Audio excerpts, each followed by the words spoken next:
તીર્થધામ શુક્લતીર્થ ખાતે નર્મદા નદી કિનારે વૃક્ષ વાવીને હનુમાન જયંતીની વિશેષ ઉજવણી કરવામાં આવી।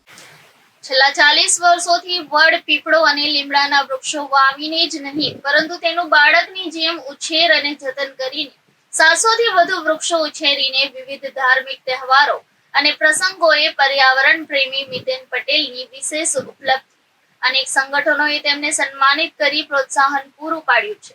સૌથી વધુ વડના વૃક્ષોનું વાવેતર કરીને નદીના પૂરથી થતું કાંઠાનું ધોવાણ અટકાવવાની સાથે પશુ પક્ષીઓને ગામના અબાલ વૃદ્ધોને કુદરતી ઓક્સિજન ચેમ્બર પૂરું પાડતા વડલાઓ જે નજીકમાં મિની કબીર વડનું સ્થાન લઈ રહ્યું છે। કેટલાક પ્રશ્નો એ છે કે હાલમાં આટલી 40-45 ડિગ્રી તાપમાનમાં વૃક્ષોનો ઉછેર શક્ય છે ખરો? પરંતુ વસંત ઋતુમાં જ વસંત સોળે કળાએ પૂરેપૂરી ખીલે છે। આ દિવસોમાં જ સામાજિક અને કુદરતી પ્રકૃતિનું નયનરમ્ય નૈસર્ગિક દ્રશ્ય મનને હારી લેનારું હોય છે। તે જ કુદરતની લીલા છે। અત્યારના સમયમાં મોટા ગામોનું શહેરોમાં પરિવર્તન થઈ રહ્યું છે। પરિણામે આપણી ગ્રામ્ય સંસ્કૃતિની ધરોહર તદ્દન વિસરાઈ રહી છે। આ વૃક્ષ દેવોથી પ્લાસ્ટિક ચીજોથી કચરો દૂર રાખવાનું વચન આપ્યું એવા સંકલ્પ ભાવથી ઐતિહાસિક પૌરાણિક તીર્થધામ શુક્લ તીર્થ ગામના મિતેન પટેલ અને તેમના સહયોગ કરનાર પર્યાવરણ પ્રેમીઓ, વિવિધ સંગઠનો અને ધાર્મિક સંસ્થાઓના શ્રદ્ધાવાન ભક્તો, યુવાનો, વડીલો, શાળાના બાળકો ઉપરાંત સંકલ્પ ભાવથી કેટલાક વૃક્ષો દત્તક લઈને, કેટલાક દરરોજ તો કેટલાક અઠવાડિયે પૂરા મન અને હૃદયના સંકલ્પ ભાવથી શુક્લતીર્થ નર્મદા નદી કિનારે વડલાની વિશેષ નૈસર્ગિક આભા એટલે કે પ્રાકૃતિક ઓક્સિજન ચેમ્બર ઊભી કરવામાં અવિરત પ્રયત્નશીલ છે। તે અનુસંધાને હાલમાં જ રામનવમી નિમિત્તે તેમજ હનુમાન જયંતિ નિમિત્તે વડની ડાળીઓ રોપીને વૃક્ષ દેવો ભવોના સૂત્રને ખરા અર્થમાં સાકાર કરવામાં ઉજવણી કરવામાં આવી। છેલ્લા 40 વર્ષોથી વડ, પીપળો અને લીમડાના માત્ર વૃક્ષો વાવીને જ નહીં પરંતુ તેનું બાળકની જેમ ઉછેર, પાલન, પોષણ અને જતન કરીને 700 થી વધુ વૃક્ષો ઉછેરીને વિવિધ ધાર્મિક તહેવારો અને પ્રસંગોએ પર્યાવરણ પ્રેમી મિતેન પટેલની મિની કબીરવડ બનાવવાની વિશેષ ઉપલબ્ધિ પ્રસ્થાપિત કરી છે। રાજ્યની ગ્રામીણ પ્રજામાં ગ્રામ્ય જીવન ભાતીગળ અને લોક સંસ્કૃતિના વાતાવરણથી વણાયેલું છે। ગામડાઓના સીમાડા વિસ્તારના વન વગડાની વિપુલ સમૃદ્ધિ ધરાવતા હતા। ગામડાના બાળકો વૃક્ષોની છાયામાં ઝૂલાનો અને પર્યાવરણનો નિર્દોષ આનંદ લેતા હતા।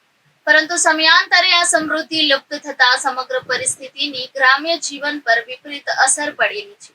ગામડાના પડતર વિસ્તારો ગ્રામ્ય લોકોના સહકારથી નવ પલ્લવિત અને પુનઃ સ્થાપિત કરી ગ્રામ્ય સ્તરે લોક જાગૃતિનું નિર્માણ થઈ શકે તેમજ ગ્રામ્ય પ્રજાના ગામના રહેઠાણ વિસ્તારની નજીકમાં વૃક્ષાધિત વન મળે તેવું આયોજન પંચવટીના માધ્યમથી થઈ શકે છે।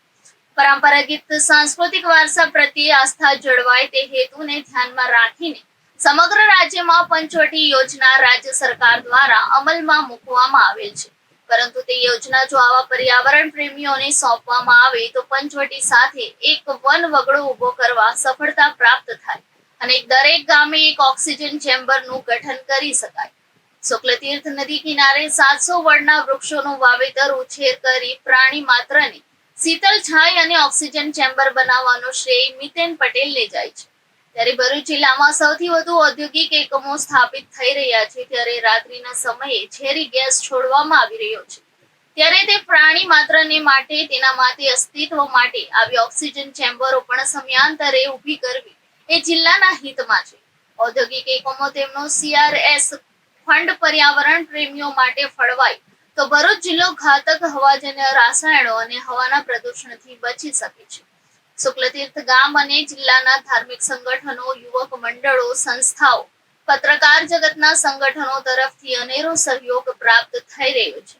તેના કારણે પર્યાવરણ પ્રેમી મિતેન પટેલ ઉત્સાહ જુસ્સો પણ વધી રહ્યો છે।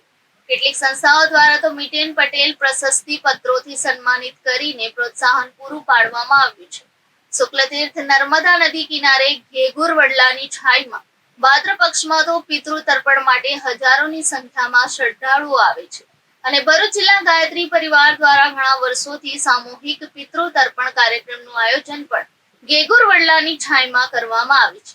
ઐતિહાસિક પૌરાણિક તીર્થધામ શુક્લતીર્થના પર્યાવરણ પ્રેમી મિતેન પટેલનું 11,000 વૃક્ષો વાવી તેનો ઉછેર, જતન કરી પર્યાવરણલક્ષી વિશિષ્ટ અનુષ્ઠાન કરવાનું લક્ષ્ય છે, જે આવનાર દિવસોમાં સંકલ્પ પૂરો કરવામાં આવશે. Reporter Viral Gohil, Janadesh news, Bharuch.